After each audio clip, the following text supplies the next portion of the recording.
Alors cette semaine c'est un peu particulier parce que je suis dans une salle de sport et donc c'est pas forcément l'endroit où on peut attendre une réflexion concernant la politique française. Donc je vais très...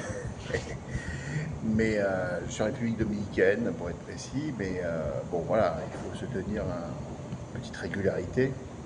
Et donc cette semaine je vais continuer donc à analyser la situation politique à la tête de l'État français. Alors, qu'est-ce qui se passe à la tête de l'État français? À la tête de l'État français, on a Bayrou. On a Bayrou qui est donc Premier ministre. On a Macron qui est président de la République. Et on a une corde, un pendu, une corde qui soutient un pendu. Bon. Donc là, on est. Je veux dire, moi, je n'ai jamais vu ça. J'ai jamais vu la situation. Je n'ai jamais vu une telle dégénérescence à la tête de l'État. Dégénérescence et. C'est-à-dire qu'on a un scandale pédocriminel qui touche le Premier ministre lui-même et un président de la République qui n'a plus aucune légitimité, plus aucune popularité, dans un système, un régime politique qui est complètement vermoulu, qui est la Ve République. Alors, bon, on va pas. La France a déjà 10 siècles d'existence, voire plus, et je me demande à quel moment de l'histoire de France on a eu une telle configuration politique. Alors, je me replonge un peu dans la 4e, la 5e République, parce que je suis historien, il ne faut que je jamais l'oublier. Et la 4e République, on avait eu des scandales de mœurs, bon, qui étaient, et ainsi que la 3e République, des scandales de mœurs qui avaient touché même le président. C'est une tradition française, c'est un on avait donc, par exemple, Félix Faure qui est mort dans les bras de sa maîtresse, une prostituée, diront certains, en 1901. Et on a eu, donc à la fin, au début de la Troisième République, un certain nombre d'autres scandales de mœurs qui ont touché des ministres, qui ont touché l'affaire Stavisky, on a eu les balais bleus et les balais roses sous la Quatrième République. À l'époque, c'était le président du Sénat qui avait donc abusé de petits-enfants, etc. Aujourd'hui, on a le président, enfin le Premier ministre, donc l'homme qui, compte tenu de la configuration politique actuelle, avec un président très faible et affaibli, qui est totalement délégitimé, est la personnalité à la tête de l'État. C'est lui qui dirige l'action du gouvernement et il n'y a pas de contre-pouvoir, il n'y a pas une hiérarchie à la tête de l'État avec le président de la République, etc. C'est clairement Bayrou qui dirige le pays. Bon, pour combien de temps on espère tous le moins longtemps possible, mais c'est lui. Bon. Et il trempe dans une affaire de pédocriminalité. C'est-à-dire, bon, pas directement, il n'est pas lui-même,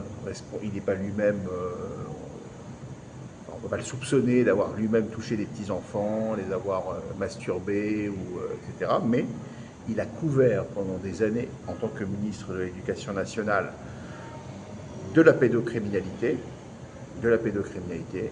Il a refusé de répondre à des alertes, des lanceurs d'alerte qui ont à l'époque, notamment cette institutrice, cette professeure plutôt, qui lui avait donc écrit alors qu'il était ministre de l'Éducation et à laquelle il n'avait pas répondu. Ensuite, cette semaine, il s'est défaussé sur les socialistes. Il s'est défaussé sur le gouvernement Jospin, donc Ségolène Royal. Il a accusé nommément Ségolène Royal, Elisabeth Guigou, donc tous des ministres socialistes qui avaient donc d'être en quelque sorte, de ne pas eux avoir pris leurs responsabilités après 1997, puisqu'il a quitté le pouvoir en juin 1997. Donc il est resté quand même 4 ans, c'est beaucoup 4 ans, 4 ans et 3 mois, ministre de l'Éducation nationale. Donc il ne pouvait pas, il avait la tutelle sur tous ces établissements publics, privés, etc., etc. Et il avait ses propres enfants qui étaient scolarisés dans cette école. Donc François Bayrou est vraiment une crapule à tout point de vue. Il n'a absolument aucun sens de la moralité. Et en quelque sorte, il se défausse. Il a fait sien le fait, enfin, la maxime selon laquelle la meilleure défense, c'est l'attaque.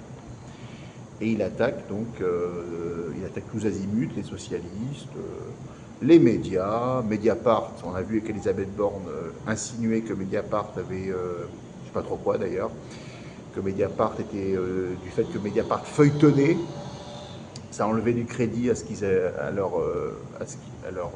tout simplement à ce qu'ils sortent, Enfin, c'est quand même dingue quoi, pouvoir sortir un truc pareil.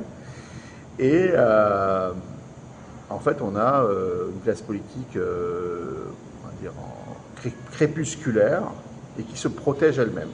Enfin, une classe politique. Quand je dis classe politique, c'est les macronistes, etc. Donc, on pourrait tenter de faire un parallèle avec la fin de l'ère Giscard d'Estaing, avec les scandales de la fin de l'ère Giscard d'Estaing, l'affaire des diamants de Bokassa, l'affaire des avions renifleurs, etc., etc. Cette période entre 1979 ou 1981 où on avait ce qu'on appelait à l'époque une atmosphère de fin de règne, avec le suicide de Boulin, du ministre des Affaires sociales Boulin. Enfin bref, toute cette période, la fin de l'ère Giscard. Mais, sauf que, sauf qu'il n'y avait pas, si vous voulez, des affaires de mœurs avec de la pédocriminalité au plus haut niveau de l'État. Il y avait Matzneff, il y avait un climat, quoi, à l'époque, un climat je dirais, de mensuétude et il y avait des pratiques dans le milieu littéraire, dans le milieu parisien, etc., favorisant la pédocriminalité, mais ça ne touchait pas les ministres eux-mêmes. Il n'y avait pas, ça n'avait pas à ce niveau-là. Il n'y avait rien qui est sorti sur des ministres eux-mêmes mêlés à des affaires de pédocriminalité. Voilà. On a eu une affaire, la rue du Bac aussi récemment. On voyait bien que ça concernait le tout Paris, etc. Alors, la classe médiatique, les Barbier et consorts, ils ont tenté cette semaine, et bien sûr, eux, ils ont un pouvoir très important, donc ils influent de fait sur le. C'est des fonctionnaires, hein, j'ai une belle expression, ce sont des fonctionnaires aux ordres. Hein. Ils ont tenté une contre-attaque en disant que les mœurs d'il y a 30 ou 40 ans, c'est-à-dire c'était des pratiques, ce ne sont plus les mêmes qu'aujourd'hui. Il y a des choses qui étaient acceptables il y a 30 ou 40 ans et qui ne le sont plus aujourd'hui, avec MeToo,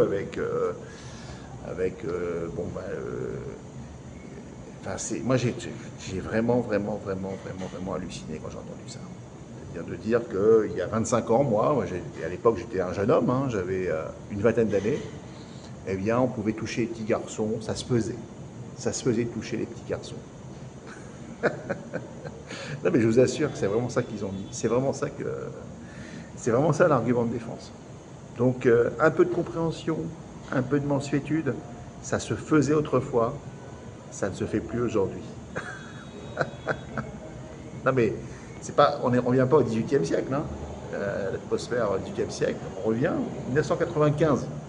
On pouvait se toucher les petits garçons en 1995, il faut comprendre, ça se faisait dans les établissements catholiques, dans les écoles, etc., les écoles catholiques, bon, les scouts. Un scout, ça se prenait, on pouvait le prendre, le scout, on pouvait le sodomiser.